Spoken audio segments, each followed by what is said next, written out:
สบายดีพ่อแม่พี่น้องวัสุกูสุคนวัสุมองสุบอนเด้อพี่น้องเด้อมาพี่น้องเอ้ยเตรียมเฮ็ดกินท่าแฟนคือเก้าอันแหละพี่น้องแม่ตาเฮ็ดคั่วอันนั้นเฮ็ดพึ่งหวานนั่นนะพี่น้องคั่วเฮ็ดพึ่งหวานหรือว่าเฮ็ดเซฟเนาะพี่น้องฝรั่งเขาจะเอิ้นเฮ็ดเซฟแม่ตาก็เอิ้นบ่เป็นดอกพี่น้องคนนึงซื้อบ่ได้กับบ่ได้หลายนะคะเว้าเสียงบ่ได้เนาะมันนั่นน่ะเซฟเขาจะเอิ้นภาษาฝรั่งไฟแม่ตามันคือบ่ฮู้ว่าพี่น้องเอ้ยใจเพิ่มอีกดอกนึงคือบ่ฮู้ไปบ่ฮู้พี่น้องจักสิเห็นหน้าแม่ตาคักหรือบ่เราเป็นแว่นแม่ตาบ่พี่น้องเฮ็ดครัวเฮ็ดเซฟท่าแฟนแล้วก็สิได้องค์เป็ดคือเก่าหั่นแหละพี่น้องย่างเป็ดคือเก่าย่างหรือว่าปิ้งเนาะแม่ตาปิ้งใส่หม้อข้างเอาพี่น้องอันนี้มันครัวเฮ็ดสุกก่อนแล้วแม่ตาค่อยสิเฮ็ด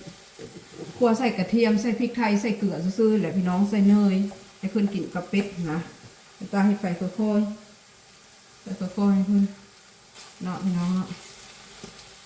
กินข้าวคือเก่าแล้วก็สิเฮ็ดใส่กรอกพี่น้องแม่ตาก็สิอัน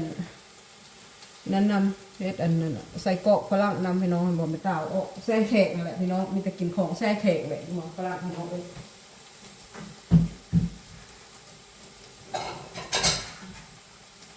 แม่ตาเอาใส่ถุงแซ่แขกไว้พี่น้องเอ้ยเป็นบ่นี่ใส่กรอกแล้วก็มีกุ้งน้อยนึงเนาะพี่น้องแม่ตาสิอัน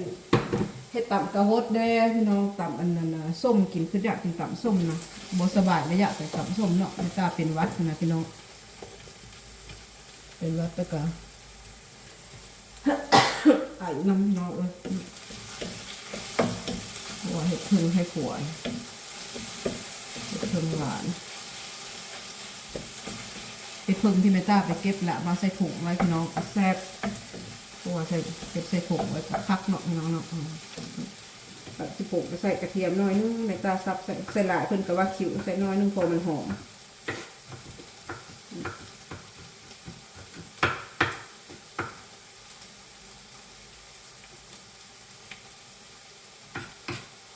แม่ตาก็เฮ็ดกินบ่เก่งดอกพี่น้องก็เฮ็ดไปนั่นแหละเฮ็ดให้แฟนเฮ็ดให้ลูกกินก็พอได้อยู่เนาะพี่น้องสีสันก็เป็นตาแซ่บอยู่แล้วบ่จักว่าสิบ่เนาะน้องเนาะงามมีแต่สีก็พอดีงามวันตั้งกล้องแม่ตามันยากเนาะแม่ตากะอยากตั้งพ่อแม่พี่น้องเห็นนำดีๆอยู่มันก็ได้แต่สับนี้เนาะเห็นบ่พี่น้องสับนี้แหละอันนี้อันนั้นก็อีกก็บ่ได้อีกแล้วพี่น้องเอ้ยยากกล้องแม่ตาก็ได้จัดใหม่อีกก่อนพี่น้องเอ้ย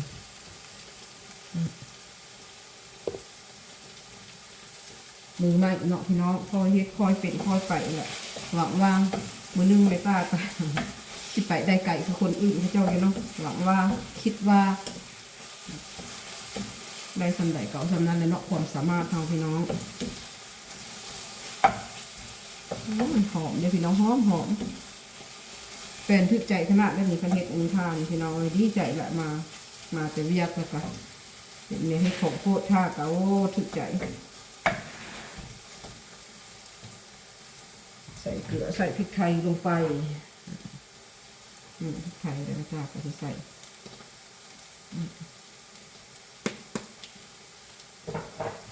่เกลือลงไปเกลือพอใส่หลายก็ยันเค็มกันฉันว่ามันบ่พอกันเพิ่นตื่นอีกเนาะ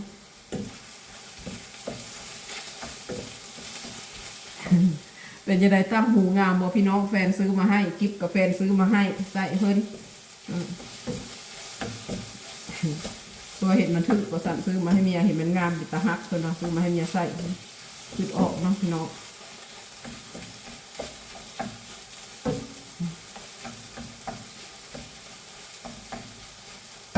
มาหนึ่งพี่น้อง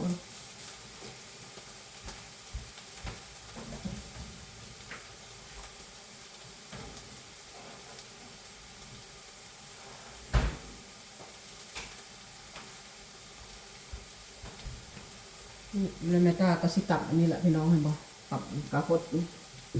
ตับหัวกระหดเนาะพี่น้องเนาะ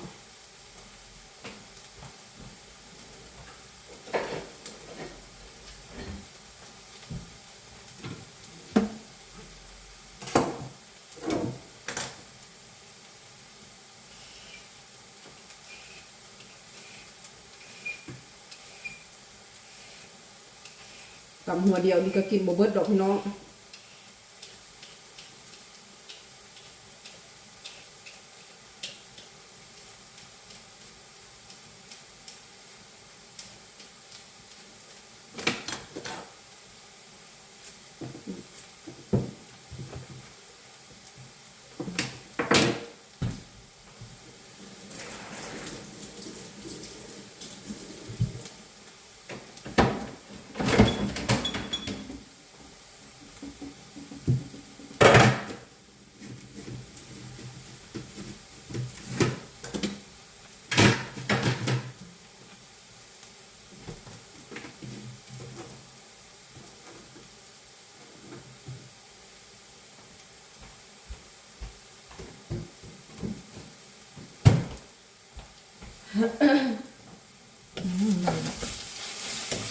ได้แล้วหอมเลยพี่น้องกระเทียมลงไปวันนี้กระเทียมใส่น้อยนึงแล้วไม่ต้ากันแล้วนะนี่กระเทียมก็ใส่ลงไปน้อยนึงแล้วก็พอพี่น้องจบบริบูรณ์เนาะพี่น้องเนาะก็สิเตรียมดะเป็ดดะใส่อั่วนะปิ้งใส่อั่วปิ้งเป็ดอันนี้พี่น้องเลยปิ้งเป็ดแล้วก็สิตำกระโฮดนึ่งข้าวแล้วก็จบของไม่ต้าตำกระโฮดตำส้มมันเป็นของไม่ต้าแหละพี่น้องให้ส้มตำกินแฟนก็มันสิกินอันนี้แหละกับใส่เกาะเพิ่นแหละใส่เกาะใส่อั่วเพิ่นตอนนี้แหละพี่น้องเห็ดง่ายเพิ่นไม่ต้าก็สิมาเห็ดอันนี้ก็เนาะพี่น้องอันนั้นไม่ต้าก็สิกระโฮดแล้วก็สิดะเป็ดพี่น้องเอ้ยเป็ดอันนี้มัน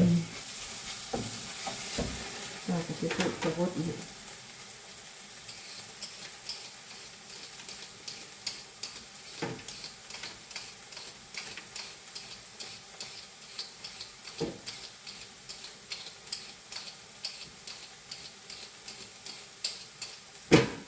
นี่ก็คือที่ได้ละพี่น้องข่ากระเทียมซุกน้อยนึงก่อนเนาะพี่น้องนะ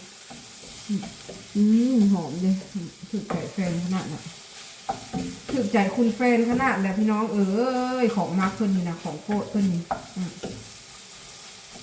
วันนั้นแม่ตาเฮ็ดโลนึงพี่น้องกินจนเบิดทอดประจงให้เมียตอนเมียถามว่าเอ้าค่อยเดี๋ยวประจงให้ปะอู้ขอโทษลืมว่าซันเราแซ่บแพงก็เลยลืมเมียว่าซันเนี่ยคนเป็นเฮ็ดพะโล้ซื้อดอกพี่น้องที่กินเฮ็ดมันก็ยังละอยู่กับบุกเป็นดอกเมตากับบุได้เป็นหัวเมตาบุมักกินนะเมตาบุมักมันเดี๋ยวดอกเฮ็ดอันนี้ก็สิได้แหละพี่น้องหน้าตามันบ่แล้วเรียบร้อยแล้วพี่น้องได้ที่แหละมันแห้งเลยคั่วจนแห้งเนาะพี่น้องบ่คงจะว่าสิเห็นหรือว่าเนาะเห็นก็ขอโทษขออภัยด้วยพี่น้องเลย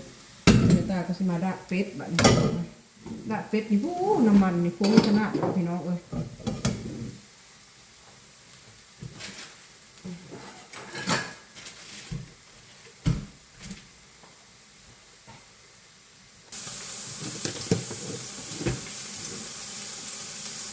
แม่ตาก็ใส่หม้อขาวลงไปดะเป็ดกันแล้วพี่น้องเลย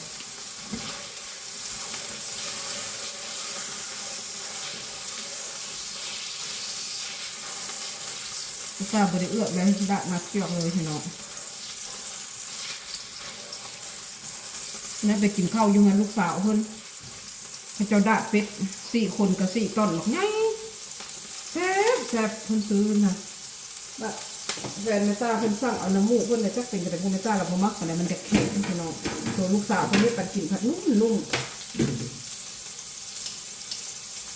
มันบ่ยากมันบ่แข็งนะมันอ่อนมันนุ่มดีโตกระโฮดกันโตพี่น้องไอ้คือฟงคักเพิ่นคือฟงคักแค่พี่น้อง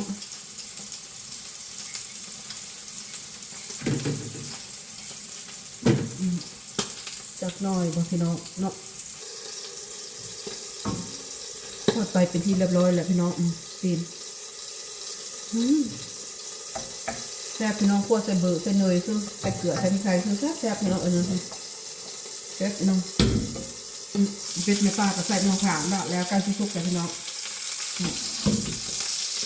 กินกับเผ็ดพึ่งพี่น้องนี่กระฮดกระฟักแล้วเรียบร้อยพี่น้องก็สิตำส้มจักน้อยนี่แหละพี่น้องทุกแซ่บ